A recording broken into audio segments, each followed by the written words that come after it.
পুলিশের থেকে বেশি মানুষের চরিত্র, তারা মানুষ হিসেবে কতটা স্ট্রেসের আন্ডারে আসছে সেটাও আমরা ইকুয়ালি তুলে ধরেছি। তার সঙ্গে অবশ্যই থ্রিলারটা আছে, কীভাবে এই মার্ডার্সগুলো হচ্ছে। আর শান্তনু, আমি তো বলবো আমাদের কলকাতার গর্ব। ইটস মজা বাংলার সকল দর্শককে জানাই আন্তরিক শুভেচ্ছা এবং আসন্ন নববর্ষের আন্তরিক অভিনন্দন। All the best, happy new year.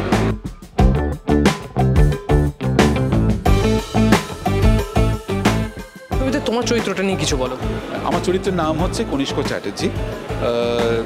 তিনি একজন পুলিশ আধিকারিক, যারা একটা টিম আছে যার আন্ডারে তারা ক্রাইম নিয়ে সব ইনভেস্টিগেট করে এবং শহরে কিছু কিছু ক্রাইম ঘটেছে যেটা এই চারজন পুলিশ অফিসার্স ইনভেস্টিগেট করছে এবং তাতে করে তাদের ব্যক্তিগত জীবনে কতটা প্রভাব পড়ছে বা তারা মানুষ হিসেবে কতটা স্ট্রেসের আন্ডারে আসছে সেটাও আমরা ইকুয়ালি তুলে ধরেছি। তার সঙ্গে অবশ্যই থ্রিলারটা আছে, কীভাবে এই মার্ডার্সগুলো হচ্ছে, কেন হচ্ছে, এত ইল্যাবোরেটলি প্ল্যান করে হচ্ছে।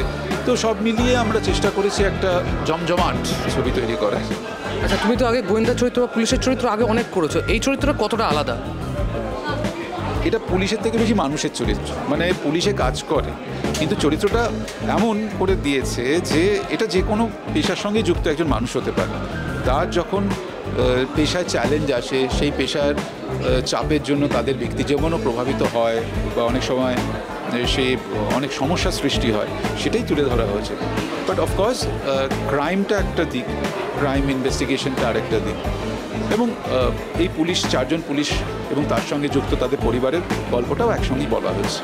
আচ্ছা, একদিকে বাংলাদেশের অভিনেতা অপূর্ব, অন্যদিকে শান্তনু মহেশ্বরী, দুজনের সঙ্গে কাজ করে কেমন লাগলো?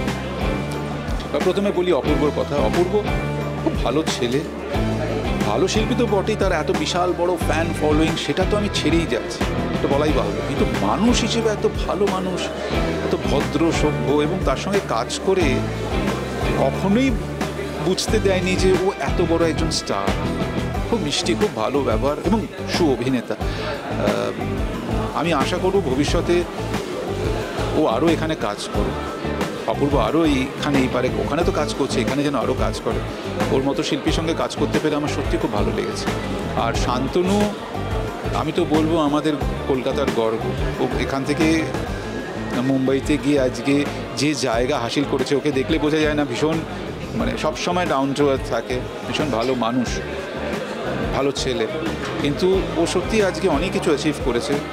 কিন্তু কী সুন্দর সবার সঙ্গে মিলেমিশে কাজ করে, সব সময় হাসি খুশি এবং ওর চরিত্রের বিপরীতে গিয়ে একটি চরিত্রে অভিনয় করেছে, সেটা তারিফযোগ্য এবং এত ভালো কাজ করেছে সেটা যখন ছবিটা বেরোবে আপনারা দেখতে পাবেন। আচ্ছা, শেষ প্রশ্ন, প্রতিমডি গুপ্তর সঙ্গে কাজ করলেন পরিচালক, কেমন লাগলো? প্রতিম অসম্ভব ইন্টেলিজেন্ট একজন ডিরেক্টর এবং তার সাহিত্যবোধ, রসবোধ এবং চলচ্চিত্রবোধ খুব কম পরিচালকের মধ্যে সেটা আছে। ভীষণ ঠান্ডা মাথার, পুরো স্ক্রিপ্টটা ওর মনের মধ্যে।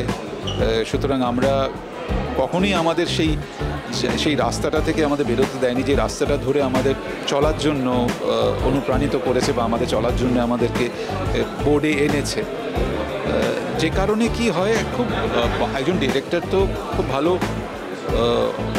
কন্ডাক্টর হয়, মানে অর্কেস্ট্রা কন্ডাক্টরের মতো সব ইনস্ট্রুমেন্টকে একই তারে বেঁধে, একই সুরে বেঁধে তাদেরকে দিয়ে সেই মিউজিকটা ক্রিয়েট করা। প্রতিম ঠিক সেই গোত্রের মধ্যে পড়ে, ভীষণ ভীষণ ভালো। এবং আমি ওকে বলেছি যে এত বছর বাদে তোমার সঙ্গে কাজ করার একটা সুযোগ এসেছে। এর আগেও আমার দুবার সুযোগ এসেছিল, ওই ডেট প্রবলেমের জন্য করতে পারিনি। কিন্তু সত্যি আফসোস হয় যে এত বছর বাদে এত ভালো ডিরেক্টর আমাদের এখানকারই ছেলে, তার সঙ্গে কাজ করার সুযোগ পেলাম। ভীষণ ভীষণ ভালো অভিজ্ঞতা।